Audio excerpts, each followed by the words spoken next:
Iraqi troops have made more gains in their attempt to oust Islamic State forces from the city of Mosul.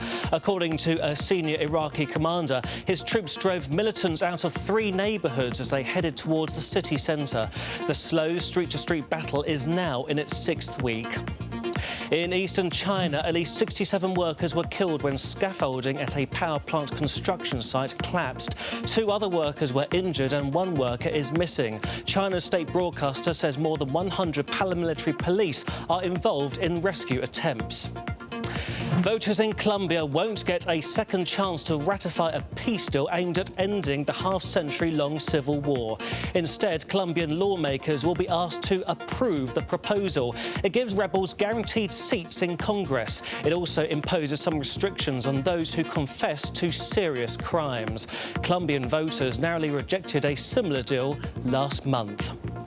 In France, Alain Juppé gets one last chance tonight to salvage his campaign for president. Juppé faces former Prime Minister François Fillon in a nationally televised debate.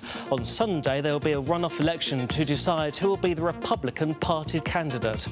Until last Sunday, Juppé was the favourite to win the presidency next year, but he finished a distant second to Fillon in the primary. European Parliament head Martin Schulz may be preparing to challenge Germany's Chancellor Angela Merkel in next year's election. According to Schulz, he's planning to resign his position as president and will run for a lower house seat in the Bundestag. Schulz is a senior member of the Social Democrats, one of Merkel's coalition partners. Now, what are the developed countries with the highest rates of inequality? They're Chile, Mexico and the United States. That's according to the Organisation for Economic Cooperation and Development. The OECD measured wealth distribution and Chile came out first in having the biggest gap. Inequality is lowest in Iceland, Norway and Denmark.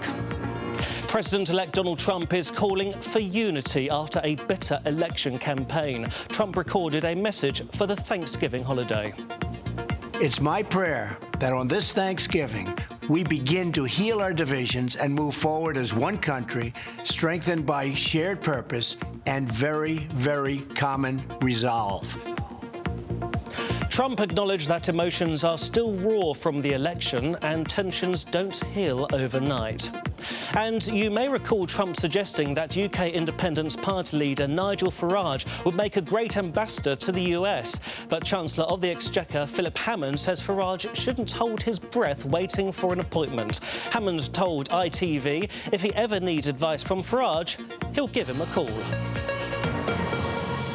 Global news 24 hours a day, powered by more than 2,600 journalists and analysts in more than 120 countries. I'm Eric Johnson, and this is Bloomberg.